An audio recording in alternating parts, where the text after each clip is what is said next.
metallic sound of a shotgun shell racking into a chamber cut through the Louisiana night. Then another, and another. 4 black men stood in full view of the police, deliberately loading their weapons as teenage protesters faced down fire hoses aimed at their faces. The officers froze. They'd used these tactics in Birmingham, Montgomery, Selma. Dogs, hoses, batons. It always worked. But nobody had ever pointed guns back at them before. The police ordered the fire truck to withdraw. July 8th, 1965.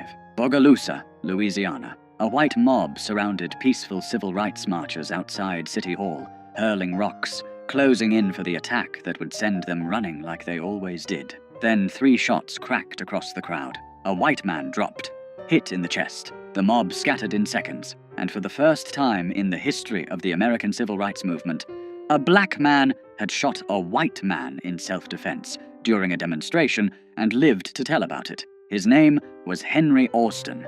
He was 21 years old, and he was a deacon for defense and justice. This is the story that history tried to forget. The story of Black World War II and Korean War veterans who came home from fighting for freedom abroad and decided to fight for it at home. Not with sit-ins, not with marches, not by turning the other cheek. With loaded M1 rifles, military discipline, and a simple promise. If you come to kill us, we will kill you first. When the Ku Klux Klan came riding through black neighborhoods at midnight, these men were waiting in the darkness. When white mobs attacked civil rights workers, these men formed armed perimeters. When Martin Luther King Jr. preached non-violence, these men said, "God bless you, but we'll be over here with the shotguns." And in 4 short years, they did something no one thought possible. They made the Klan afraid. The northern Louisiana mill town of Jonesboro seemed like an unlikely birthplace for armed resistance. Population 5,000, half black, half white,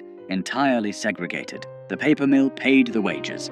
Jim Crow wrote the rules, and by 1964, those rules were being challenged by the Congress of Racial Equality, known as CORE. CORE had established a freedom house in Jonesboro that spring, bringing in young activists, many of them white, to help register black voters. Their presence enraged white Jonesboro. To the local Klan, these outside agitators represented everything they feared about the changing South. So in July 1964, the Klan decided to make an example of them. 5 black churches burned. The Masonic Hall burned. A Baptist center burned. All in the space of a few weeks. The Freedom House itself came under repeated attack. Shots fired through windows at night. Rocks through windshields during the day. The pattern was familiar throughout the South. Terror without consequence. Violence without arrest. But Jonesboro had something most rural southern towns didn't have. It had a significant population of black men who'd fought in World War II and Korea. Men who knew how to handle weapons.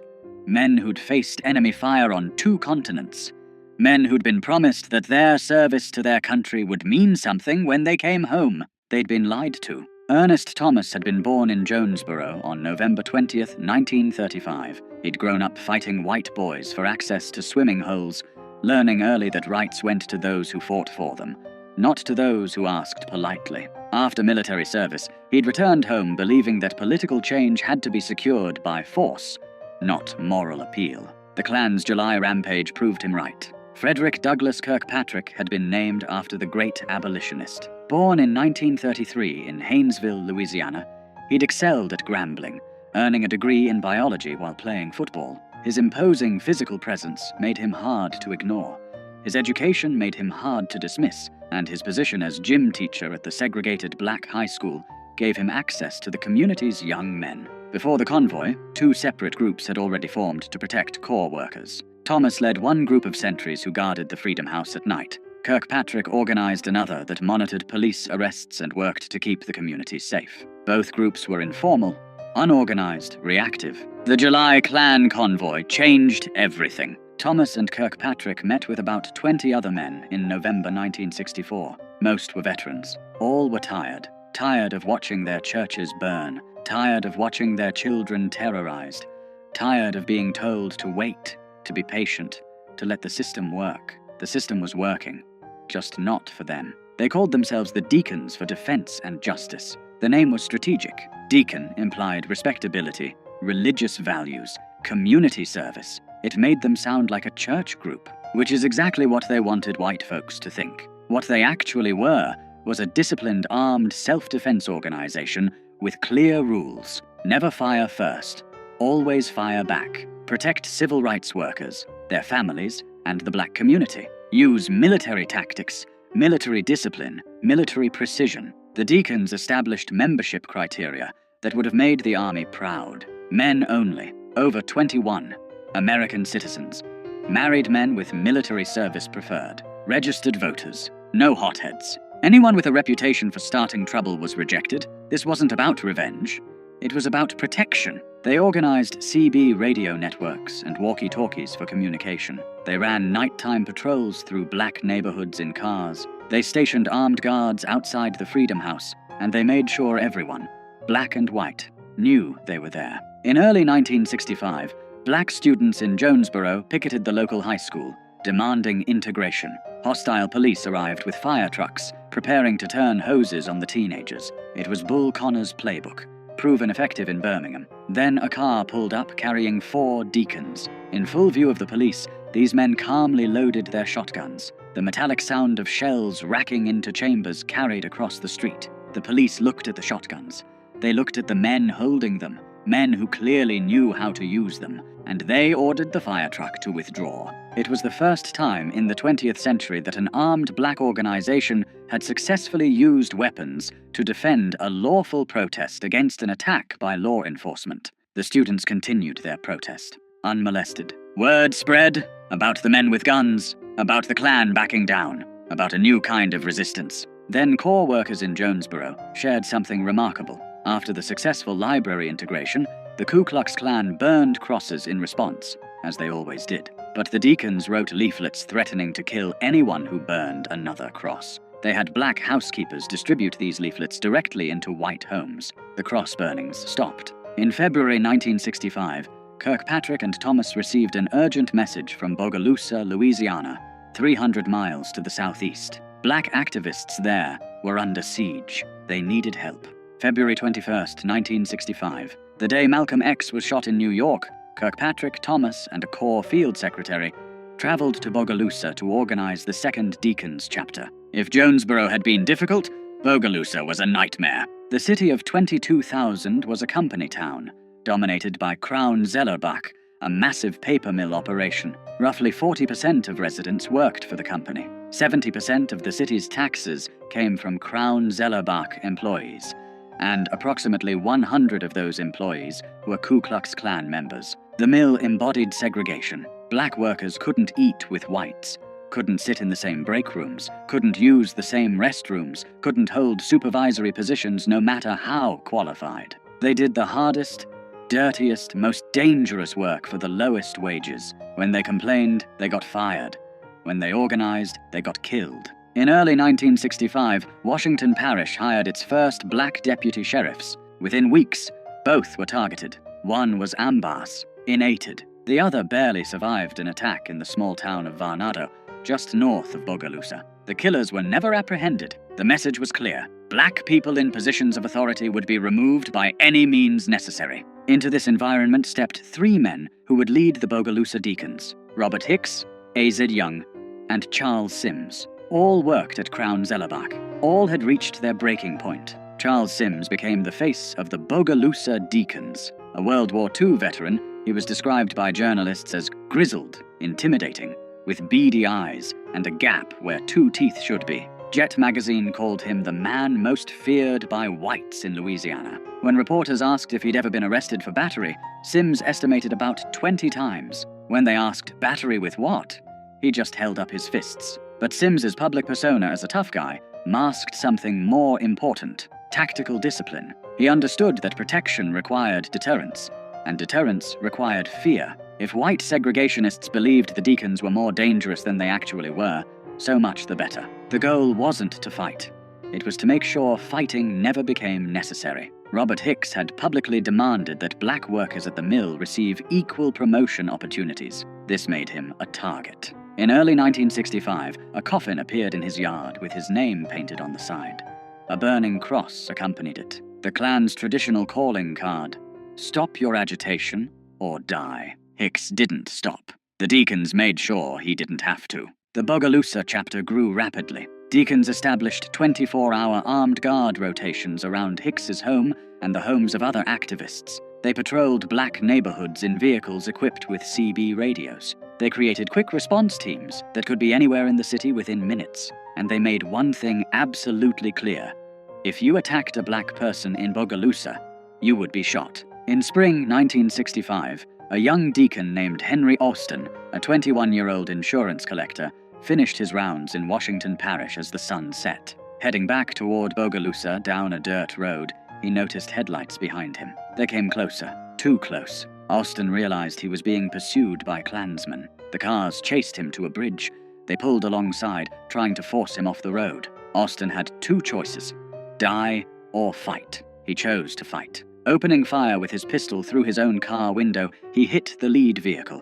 It swerved, missed the bridge, and ran into the water. Austan escaped. The next day, shaken but alive, he went to see Charles Sims and formally joined the Deacons. Within months, Austan would do something unprecedented in the civil rights movement. The Congress of Racial Equality continued its work in Bogalusa throughout the spring and summer of 1965, testing the new Civil Rights Act by attempting to integrate public facilities. The Klan response was immediate and violent. White mobs threw rocks at peaceful marchers. Police stood by and watched. Sometimes they joined in. On July 8, 1965, hundreds of white opponents gathered outside Bogalusa City Hall to confront civil rights marchers. The crowd grew hostile, surrounding the protesters, throwing objects. Violence seemed inevitable. Henry Austan, now a deacon, was there providing security. A white man named Alton Crow confronted the crowd of black demonstrators, advancing aggressively. Austan drew his pistol and fired 3 times, hitting Crow in the chest. The mob dispersed instantly. Crow survived. So did Austan. And that night, Charles Sims reportedly said to FBI informants, a brand new Negro was born. It was the first time during the civil rights movement that a black man had shot a white man in self-defense during a demonstration and survived to tell about it. The psychological impact rippled through both communities. For black residents of Bogalusa, it proved that armed self-defense worked. For white segregationists, it proved the rules had changed. Corps leader James Farmer needed to come to Bogalusa to speak at the funeral of one of the assassinated black deputies. Police warned him the Klan was planning to shoot him. Farmer, one of the principal architects of non-violent civil rights protest, called the Deacons. 4 armed deacons met Farmer at the New Orleans airport. They drove him 65 miles to Bogalusa in a convoy, weapons visible, radios coordinating. They provided security at the funeral, where approximately 50 deacons attended. No one was attacked. Farmer survived, and afterward, he told the press something that shocked civil rights leaders across the country. Corps is non-violent, but we have no right to tell black people in Bogalusa or anywhere else that they do not have the right to defend their homes. Even Martin Luther King Jr.'s Southern Christian Leadership Conference employed armed guards, though they rarely discussed it publicly. King himself, during the early days of the Montgomery bus boycott, had kept guns in his home. The difference was visibility. The Deacons didn't hide their weapons. They displayed them openly, deliberately, strategically. On a July night in 1965, a cavalcade of 25 Klan cars drove through a black neighborhood in Bogalusa, hurling insults, randomly firing into houses. The Klan had done this hundreds of times before, in dozens of towns, always with the same result: terror without resistance. This time, the neighborhood fired back. Dozens of rifles and pistols opened up on the convoy. Klansmen, shocked to be under attack, sped away in panic. Some vehicles running into ditches in their haste to escape. They never came back. One deacon leader remembered, they finally found out that we really are men, and that we would do what we said, and we meant what we said. The escalating violence forced the federal government's hand. The Department of Justice, which had been reluctant to challenge local police departments that collaborated with the Klan, finally acted. In July 1965, using Reconstruction-era laws, federal authorities ordered local police to protect civil rights workers. FBI agents flooded the region. Federal prosecutors began building cases against Klan members. By the end of 1965, the Louisiana Klan had been devastated. Membership collapsed. Cross burnings nearly ceased. Night riding stopped. Federal surveillance and prosecution, combined with armed black resistance, had accomplished what decades of non-violent protest alone could not. The Deacons expanded rapidly. On March 8, 1965, they formally incorporated as a Louisiana non-profit organization with an explicit mission: the defense of civil rights, property rights, and personal rights. By mid-1965, chapters existed across Louisiana, Mississippi, Alabama, and even in Chicago. At their peak, the Deacons had approximately 21 chapters and 46 affiliates. They provided security for major civil rights events. In 1966, when James Meredith, the first black student at the University of Mississippi, was shot during his March Against Fear, the Deacons joined the continuation march from Memphis to Jackson, providing armed escorts. At night campsites, Deacons stood guard. Martin Luther King Jr., despite his philosophical opposition to armed resistance, accepted their protection during parts of the march. He understood that in rural Mississippi, non-violence alone could get you killed. Charles Sims articulated the Deacons' philosophy in an August 1965 interview. The reason why we had to organize the Deacons in the city of Bogalusa was the black people and civil rights workers didn't have no adequate police protection. When the white power structure found out that they had men, black men that had made up their minds to stand up for their people and to die if necessary for their people, they started acting a little different. Asked about the Second Amendment, Sims was direct. "I think a person should have the right to carry a weapon in self-defense. We found out in Bogalusa that the Louisiana state law that says a man can carry a weapon in his car as long as it's not concealed meant for the white man. It didn't mean for the colored." The Deacons operated under strict rules of engagement. They pledged their lives for the defense of justice and their community, but only in defensive situations. Charles Sims repeatedly emphasized this to members and media. "We will never go on the offense. But if the Klan or anybody else comes in here to hit us, I guarantee they will get hit back." This discipline separated them from vigilantes. They weren't seeking revenge or starting fights. They were establishing boundaries and enforcing them. The fact that those boundaries were backed by men with combat experience and loaded weapons made them real in a way that court orders and federal laws were not. The Federal Bureau of Investigation took notice. By mid-1965, the FBI had opened an investigation into the Deacons, classifying them as a potential black extremist organization. Bureau Director J. Edgar Hoover ordered intensive surveillance, fearing the group would spark a race war. FBI agents infiltrated chapters, recruited informants, tracked weapons purchases, and monitored communications. They documented everything: membership lists, training procedures, weapon types, patrol routes. The investigation files would eventually total over 600 pages. But the FBI found something unexpected. The Deacons' presence actually reduced violence. Areas with active Deacons chapters saw fewer Klan attacks, fewer shootings, fewer nighttime raids.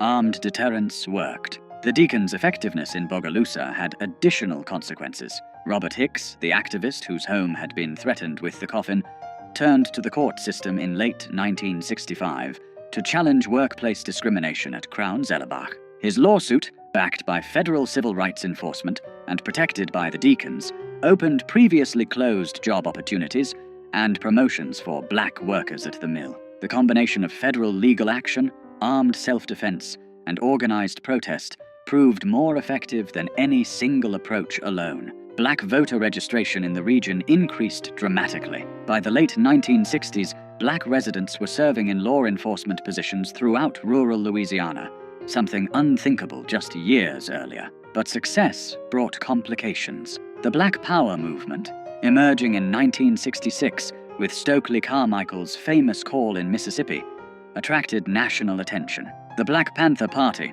founded that same year in Oakland, California, adopted some of the Deacons' tactics but added revolutionary rhetoric that the Deacons had always avoided. Charles Sims rejected black power as a concept. "I don't want to live under black power," he said. "I don't want to live under white power. I want equal power, and that's what I push." He dismissed Carmichael as a show-off. "I don't see nothing they were doing to even be talking about no black power," Sims said. "The black power, we had it. In them 30 rounds of ammunition on a man's shoulder, we had the black power." The Deacons were apolitical except for civil rights and self-defense. They rejected attempts by black nationalists and white communists to recruit them to broader ideological causes. They were working men, Veterans.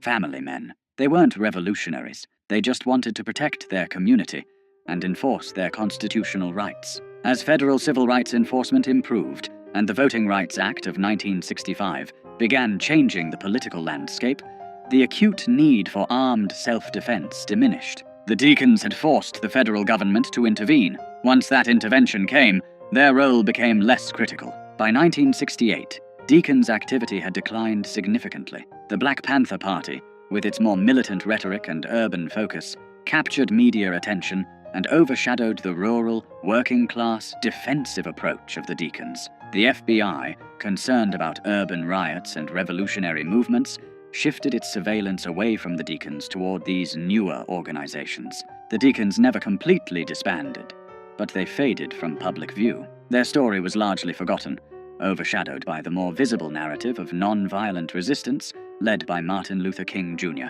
History books mentioned them briefly, if at all. The civil rights movement, as taught in schools, emphasized peaceful protests and moral suasion, not armed veterans establishing defensive perimeters. Frederick Douglass Kirkpatrick moved to New York, became a minister, and dedicated himself to teaching Black history through music.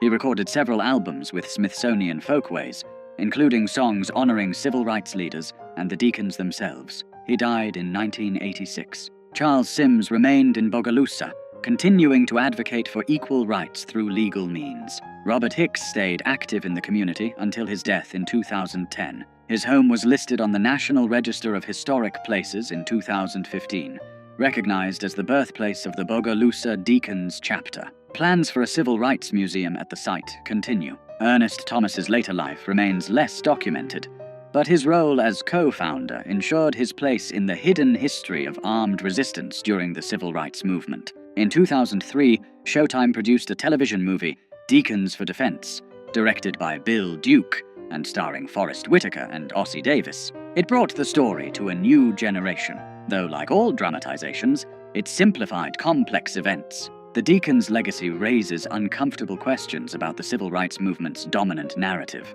For decades, the movement has been presented as a story of non-violent moral triumph over violent oppression. Martin Luther King Jr.'s philosophy of redemptive suffering through non-violence is taught as the strategy that won. But the Deacons tell a different story. They suggest that non-violent protest succeeded in part because it was backed by the implicit threat of armed resistance. They demonstrate that federal intervention often came not from moral appeals alone, but from the specter of armed conflict that the government wanted to prevent. They prove that working-class Black veterans, not just college-educated leaders, played crucial roles in securing civil rights. Most significantly, they show that Black people throughout the South had always defended themselves when possible, had always fought back when necessary. The Deacons didn't invent armed resistance. They organized it, publicized it, and made it a visible part of the civil rights struggle. Lance Hill, a historian who wrote the definitive book on the Deacons, noted something remarkable. The Deacons' local campaigns frequently resulted in substantial victories that self-sustaining organizations, producing real power that survived after national civil rights groups departed. In Jonesboro, the Deacons compelled Louisiana Governor John McKeithen to intervene in the city's civil rights crisis, the first time a Deep South governor capitulated to the civil rights movement. In Bogalusa, they forced federal intervention that broke the Klan's power. These weren't symbolic victories. They were concrete changes in power relations, enforced not by moral suasion, but by armed men who'd decided they would no longer be victims. The standard narrative of the civil rights movement emphasizes that violence was the tool of oppressors, that meeting violence with violence was morally wrong and tactically foolish. The Deacons complicate that narrative. They met violence with the credible threat of violence. And it worked. This doesn't diminish the importance of non-violent protest. Sit-ins, freedom rides, marches. These tactics mobilized public opinion, attracted media coverage, and created moral pressure on political leaders. But in rural Louisiana and Mississippi, where federal marshals were absent and local police were Klansmen, non-violent protesters needed protection. The Deacons provided it. One Deacon member told an interviewer, "If the Deacons had been organized in 1964, the 3 civil rights workers that was assassinated in Philadelphia, Mississippi, might have been living today because we'd have been around to protect them." He was referring to James Chaney, Andrew Goodman, and Michael Schwerner, murdered by Klansmen and buried in an earthen dam, their deaths shocking the nation. Would armed guards have saved them? Impossible to know, but the fact remains. In areas where Deacons operated, civil rights workers survived. In areas without that protection, some didn't. The Deacons represented something that made civil rights organizations nervous and historians uncomfortable. The American tradition of armed self-defense applied to black people. The Second Amendment, that constitutional right white Americans had always claimed, exercised by black veterans who'd earned it in combat. When Charles Sims said, "Let's back up the Constitution of the United States and say we can bear arms," he was claiming a right that had been systematically denied to black Americans since slavery. Armed black people threatened the entire structure of white supremacy, which depended on the threat of violence going only one direction. The Deacons reversed that equation. They made violence bidirectional. They made the Klan afraid. And that fear, combined with federal action and non-violent protest, helped break Jim Crow's back in Louisiana. On July 8, 1965, when Henry Austan fired those 3 shots into Alton Crow's chest, he didn't just save himself and the protesters around him. He fired a shot heard across the South. The message, "Black people will defend themselves. The cost of racial terrorism has gone up. Calculate accordingly." The Klan calculated. Cross burnings decreased. Night riding stopped. Attacks on civil rights workers declined. Not because segregationists had a change of heart, but because they'd done the math. Some targets shot back now, and those who shot back were combat veterans who didn't miss. The Deacons' story challenges comfortable narratives about how social change happens. It suggests that moral arguments alone don't transform power structures, that sometimes violence, or the credible threat of it, is necessary to secure basic rights, that working-class black people with guns were as important as middle-class black people with law degrees. This is why the Deacons were largely written out of civil rights history. They didn't fit the story civil rights leaders wanted to tell, or that white America wanted to hear. King's dream was palatable to white liberals. Armed black veterans shooting at white men was not. But the Deacons weren't trying to be palatable. They were trying to survive. They were trying to protect their families, their neighbors, their communities. They were using skills learned in the service of their country to defend rights supposedly guaranteed by that country's constitution. Frederick Douglass Kirkpatrick, Charles Sims, Ernest Thomas, Robert Hicks, Henry Austan, and the hundreds of men who joined them weren't heroes in the traditional civil rights narrative. They were heroes in a different kind of story. A story about men who came home from war expecting to be treated as citizens, and finding that expectation betrayed, used their military training to demand what had been promised. They didn't defeat the Klan through moral superiority. They defeated them through superior firepower, superior tactics, and superior discipline. They turned the Klan's weapons against them. They made white supremacists calculate risk. And they proved that when black veterans decided to defend their community, even the Ku Klux Klan backed down. This was never just about guns. It was about dignity, about refusing to be victims, about saying to a system built on black subjugation, "We will not go quietly. We will not beg. We will not wait for your permission. We fought for this country. We are citizens, and we will defend ourselves." Charles Sims, grizzled and gap-toothed, standing in Bogalusa with a rifle across his lap, represented something white supremacy couldn't survive. A black man who refused to be afraid. Multiply that man by hundreds. Arm them with military training and modern weapons. Organize them with military discipline, and you have what the Deacons for Defense and Justice actually were. Not a revolutionary army. Not black nationalists. Just American veterans exercising their constitutional rights. When the shooting finally stopped, when the Klan retreated, when federal law enforcement finally arrived to do its job, the Deacons had accomplished something historians still struggle to fully acknowledge. They had protected their community through armed resistance, forced government intervention through the threat of escalating violence, and proved that sometimes the only effective response to terror is the credible promise of retaliation. In Jonesboro, Louisiana, in November 1964, when Ernest Thomas and Frederick Douglass Kirkpatrick called that first meeting of combat veterans, they weren't starting a revolution. They were finishing one. The revolution begun by black soldiers who fought in 2 world wars, came home to Jim Crow, and decided they'd fought their last war for other people's freedom. This time, they'd fight for their own. The Deacons for Defense and Justice existed for less than 4 years as an active organization. But in that time, they changed the calculation of racial violence in the Deep South. They proved that black communities could defend themselves. They forced the federal government to intervene.